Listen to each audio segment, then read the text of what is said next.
I'm Elex Michaelson. This week, the issue is states of emergency. As another atmospheric river hits California, questions about why we weren't more prepared for the last storm and concerns about flooding. We talked to the state's head of water resources. Then, the issue is the state of the movie industry on this Oscars weekend. A deep dive into one of California's signature businesses. With us in studio, Variety's Elizabeth Wagmeister and podcaster Steve Mason. The issue is starts right now. Broadcasting across California, you're watching The Issue Is. And welcome to The Issue Is. I'm Elex Michaelson. The big story this week is the weather. President Biden declaring a presidential emergency for California over our recent storms. Governor Newsom declaring states of emergency in 44 counties up and down the state. The National Guard is currently activated to help, and thousands of state employees are on duty this weekend with the biggest concern now, flooding. Joining us now to talk about that issue is Karla Nemeth. She's been the director of California's water resources since 2018. She's the person who manages our floodwaters and monitors dam safety across the state. Karla, welcome to The Issue Is for the first time. Thank you, Alex. It's a pleasure to be here. All right, describe the big concern this weekend regarding flooding and what you're doing about it.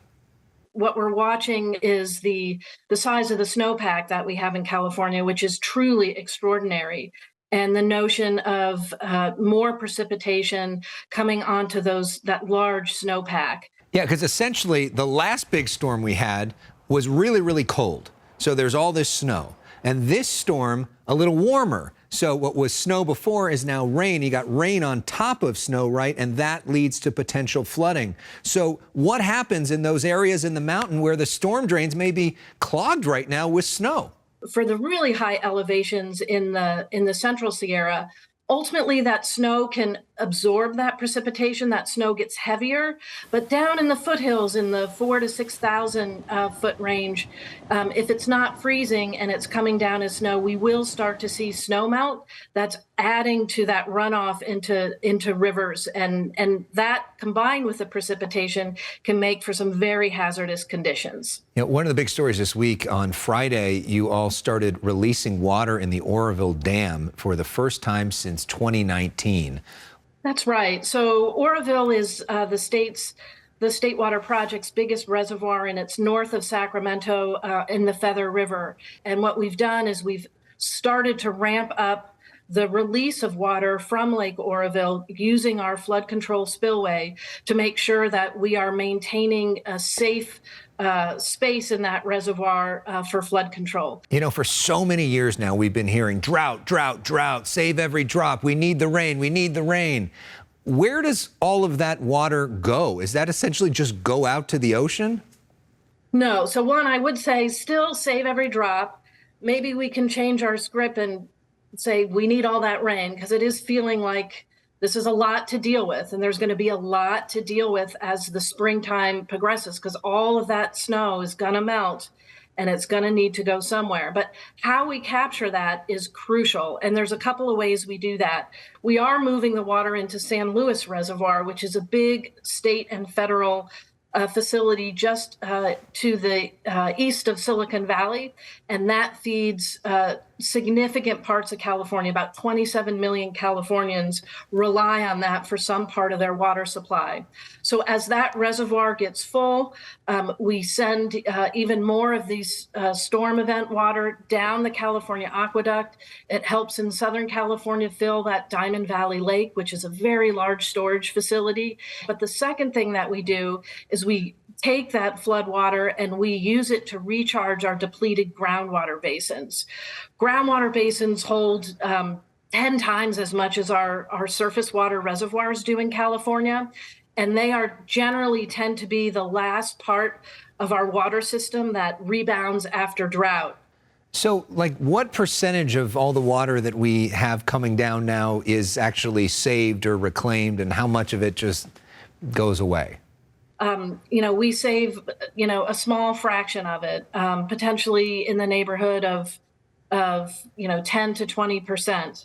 And again, it depends on how big it is. We have the facilities that we have, and what we're really seeing now is that all of our facilities are are nearly at capacity. The governor has been working on a large conveyance project that can help us capture more of this water from the northern Sierra when we have these big events. That's going to be really important for the future. So you would admit that more needs to be done in terms of capturing, because you got to understand there's a lot of people that after we go through this, they're going to be like, you're talking to me about drought? Jesus, I couldn't get out of my house. Absolutely. So we know that over time, the trend is going to continue for warmer and drier temperatures. So what will happen is we'll have these longer periods of very intense drought conditions, and then they will be punctuated by these really large storm events, kind of like what we're experiencing right now. So we do need to do more. We need to rehabilitate our facilities and make sure our dams are cleaned out of their sedimentation and that they are operating at maximum capacity to capture that water. We need to invest in how we move that water, particularly into groundwater basins, but also things like the California aqueduct. These are old pieces of infrastructure that need to be rehabilitated so that they can carry these high flows. Yeah, so for the next time this happens in 5 or 10 years, we're ready for it, because it's probably going to be dry in the next few years. No question. Yeah. All right. Well, Karla Nemeth, I know you've got a big job to do this weekend, and we appreciate you taking some time to talk about this important message for people. We really appreciate you joining us. Up next, our Oscars panel, but we go to break with Bruno Mars singing about the rain, and above Los Angeles showing us the benefits of rain. Here's a beautiful day in Santa Barbara.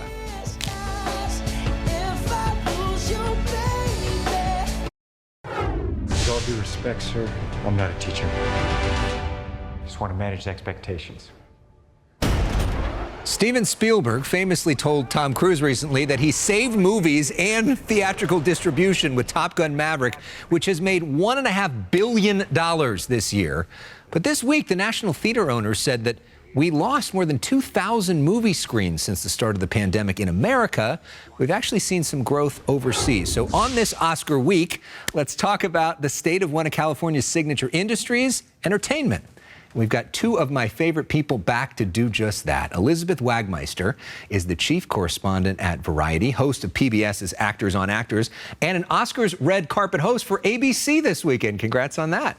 Steve Mason is the host of the Culture Pop podcast, a former movie theater owner himself, and the co-host of Mason in Ireland on ESPN Radio 710 in Los Angeles. Great to see both of you. Welcome. Thank you. See you. All right, ladies first. How would you describe the state of the movie industry right now? Chaotic is probably a good word to describe it. Of course, we have huge hits like Top Gun, which you mentioned, but it seems like unless you are this big tentpole blockbuster genre, like a Marvel movie, a comic book movie, a sequel, that isn't a sure thing, but seems to be a pretty good bet. But anything else, you don't know what's going to happen. So what we see happening is that the studios, when they're looking at their distribution model, they're always going to want at least a streaming component. The thing with Top Gun is Tom Cruise is probably the only star, I would say, who can actually command a theatrical release. And that's what he does with his films. During the pandemic, he said, no, this is not going on streaming. You have to hold it. And Tom Cruise is, of course, a star from another era. You know, when movie stars were a bigger deal, it's harder for the next generation to be there. Steve, you and Bryan Cranston used to own a theater together. Yes, that Bryan Cranston from Breaking Bad. And would you want to be in that business now? I think it's a really tough business. I mean, as you mentioned, lost 2,000 screens during the pandemic. Realistically, though, that's only 5% of all the theaters in the country. I'm actually very bullish on the exhibition business. Even the streamers now are paying attention. Like, for example, Amazon is going to spend $1 billion on films just for theatrical release. They have quietly opened a theater in Culver City called the Culver, and they may even be dipping their toes into the exhibition business. We're talking about Top Gun. It didn't just save movie theaters. It reminded people of what we love about movies, an experience you can't get when you're watching at home. Yeah, and there's been a bit of a pushback, Elizabeth, because during the pandemic, there was this thought that everything would go on streaming and in theaters the same day. And now it seems like the industry is moving back from that a bit. It's very hard to get the amount of dollars that you can get from a true box office hit. You're not getting that billion-dollar hit because of streaming. You already have subscribers. Maybe a certain star or a certain film will bring new subscribers, but these mega conglomerates, they want both. They want the theater business and they want their own streaming business. Although as a viewer, it is kind of nice for some of these smaller movies to be able to watch them at home. It's a lot cheaper as a viewer. Obviously, the entertainment industry doesn't like that, but it's nice for sort of these art house films to be able to just, watch it at whenever it's convenient for you. Let's talk about the state of the Oscars on this Oscar weekend. So the ratings have been going like this for years. A lot of people tuning out. A lot of people say the Oscars are too political, too on the left. And then last year, this big cultural moment. Chris Rock is slapped by Will Smith. We're still talking about it a year later. Chris Rock addressing it on Netflix this week. How does the Oscars recover from that? And what does it say about the Oscars that their biggest moment is violence? Yeah. That was unexpected. Well, there was a huge disconnect also in the Dolby Theater because he was involved in this incident with Chris Rock and then 15 minutes later was getting a standing ovation. And people looked at that and said, what does that actually mean? Right. I mean, as you mentioned, 5 years ago, the Oscars were drawn as much as 30 million viewers per year. It dipped last year to about 17 million. So they're freshening things up. They're making things younger. At certain points, they're going to put a QR code on the screen and let you know a little bit more about production design. That's it. I'm going to watch now. I got a QR code. QR code. That's all we needed. The red carpet is no longer red, right. As you know. Yes, the red carpet is a champagne carpet. But I do think that when you talk about ratings, this is across the board. And this is a downward trend that we have seen as the streaming business has exploded. This was happening before the pandemic. You can learn about the winners on Twitter. Why do you want to watch? A lot of people say they care about the red carpet shows more than the actual show, but we did see a positive moment. The Grammy Awards were up this year, so there is some bright spots, but I think what we will see this year potentially is an uptick because people know the films. This year, the films that are nominated have the highest box office average in 25 years. We've seen in recent years, these indie films, people turn on the Oscars and they say, what is this film that just won Best Picture? Yeah, and the Grammys, though, is really about live performances, live moments, and big-name performers, and oftentimes nostalgic performers that everybody knows as well. Best moment this year was like Stevie Wonder performing. Right. So in terms of, Steve, the future of award shows, because this year we saw the SAG Awards were streaming entirely. They couldn't get a network to carry them. They're on YouTube. Do you think the award show themselves are going to be going that way? I have a feeling they are, and I don't necessarily think that's a bad thing. Now, I'll point out with the Oscars, they still, if you look at the 25 highest rated shows of last year, including football, the Oscars actually figure in. So, by scale, the show is still successful. It's not doing the numbers it used to, but the show is still very, very successful. I think that with some moderate changes, and you pointed out, the expansion of the field to include movies like Top Gun and Avatar, and even Everything Everywhere All at Once did $100 million. So people know these movies, which makes a difference. Well, and we're going to talk about those movies themselves, and could any of those big budget movies actually win? So we're going to get their picks in a moment, but we go to break with music nominated for Best Original Song. Here's Rihanna with Lift Me Up from Black Panther Wakanda Forever. Lift me up, hold me down. You may only see a pile of receipts, but I see a story. I can see where this story is going. Jamie Lee Curtis is so great. And Everything Everywhere All at Once. It comes into Oscar Sunday as the heavy favorite to win the Oscar for Best Picture. We're back with our panel podcaster, Steve Mason and Elizabeth Wagmeister of Variety. Great to see both of you. Okay, so Everything Everywhere All at Once. Will it win and should it win?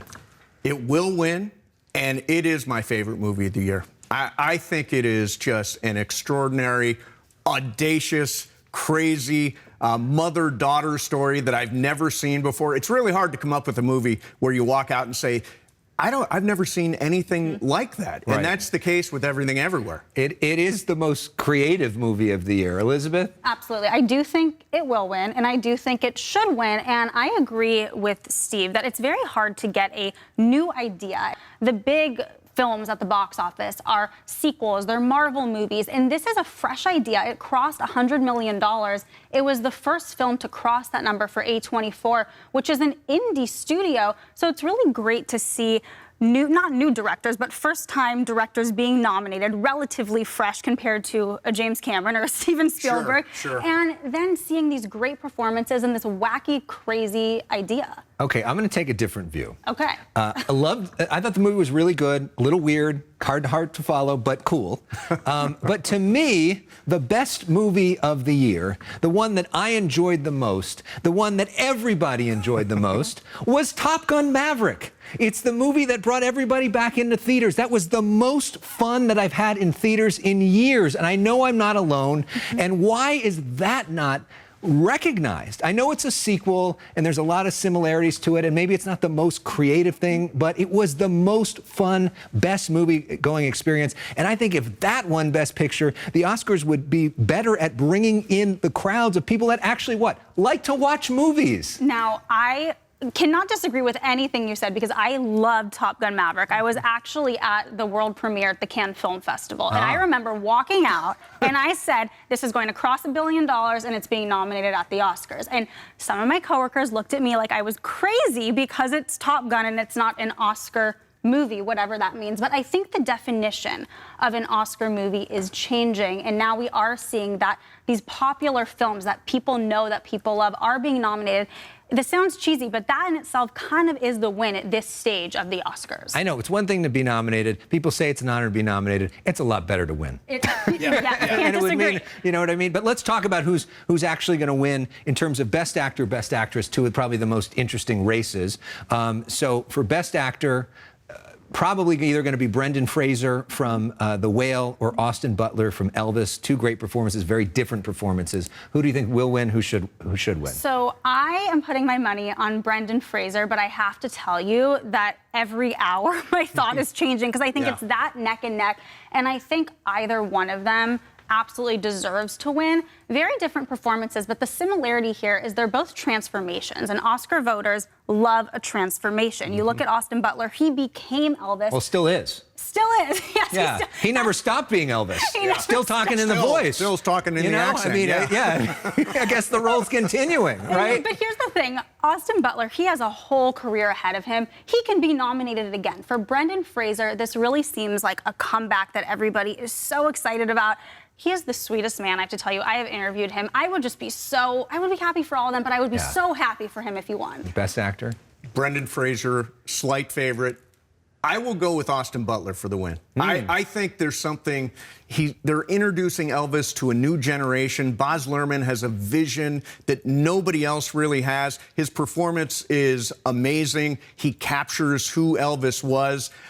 I still think Brendan Fraser is the favorite to win. Okay, you just hedged on that. I but did okay. hedge, yes, I did. It's It's one or the other. You gave It's us one two or the different other. answers. But you know All right, what? So did I, so don't put it all on Steve. Best Actress, we'll start with you on this one. Kate Blanchett from Tar or Michelle Yeoh from Everything Everywhere All at Once seem to be the favorites. Those are the two. It's a two-horse race here. I think that Kate Blanchett is probably a slight favorite to win here. But again, I'm going to root for Michelle Yeoh. Kate Blanchett has won twice before. This would be her third Oscar. She's going to get many other opportunities, I think, at the Academy Awards. Michelle Yeoh, this is her moment. I thought she played an unusual character, put in strange situations, and I thought she pulled it off. I'm rooting for Michelle Yeoh. I am also rooting for Michelle Yeoh for all of the same reasons. I also think that sometimes you give an award for the performance that is nominated, but it's also a career award. And the fact that she has not been recognized at this caliber yet she should have been nominated before. Yeah, but Kate Blanchett was so Yeah. good. Amazing in Tar, and performance, that I think was the best performance of the year. Okay, but I'm going to agree with Steve. Cate Blanchett is always so good, and I know, everything that she does but- is Oscar worthy, and Yes. she will be But nominated does that mean again. Michael Jordan's not supposed to win the championship yeah, because you he's the bring up best a good player, point. right? I mean, you're the best player, you get to win. All right. So here's what I thought would be interesting for folks that maybe are looking for something to stream or looking for something to see. You guys watch way more movies than the rest of us, so be our guide here. What is your favorite movie of the year that maybe hasn't gotten the attention that it deserves, but you think people should watch? So I loved The Menu. I don't want to give anything away, but this has so many twists and turns. You don't know what you're going to watch when you turn it on. There's a crazy twist. I actually, when I say jumped out of my seat, jumped off my couch because I watched it at home. Yeah. It's thrilling. It was so good. It was one of the most, to the point about Top Gun, that was a fun movie to watch. It's a great movie-going experience. Steve? Weirdly, The Menu was almost my choice Okay. for this segment. Instead, I went with Babylon, which about half the world despised and half the world loved. Damien Chazelle, amazing vision for a movie. Production design, incredible. Diego Calva, Brad Pitt, Margot Robbie. I absolutely loved the movie. It could win Best Production Design. It could win Best Score on Sunday night. So it's not completely overlooked, but I love the 3 hours of Babylon. All right, so some plugs. Check out Steve Mason's podcast, Culture Pop Podcast, with the guy who's going to win Best Supporting Actor. Kiwi Kwan on there right now, yes. Yeah, so you can listen to that and check out Elizabeth on the red carpet on ABC Oscar Sunday. Great to see both of you. Love you both. It's fun to have you here. Thank you. Thanks, Alex. We go to break with more nominated music. Here's Lady Gaga and Hold My Hand from my favorite movie of the year, Top Gun Maverick.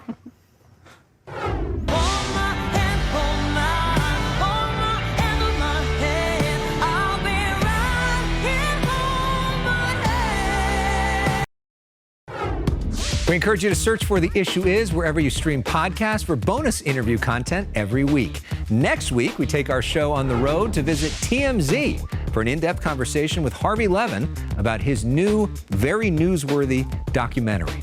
That's all for this week. I hope you're all able to stay safe during our storms this weekend. We say goodbye with the Eagles and a reminder of how green our state is right now. Here's above Los Angeles, taking us above Camarillo. Have a great week.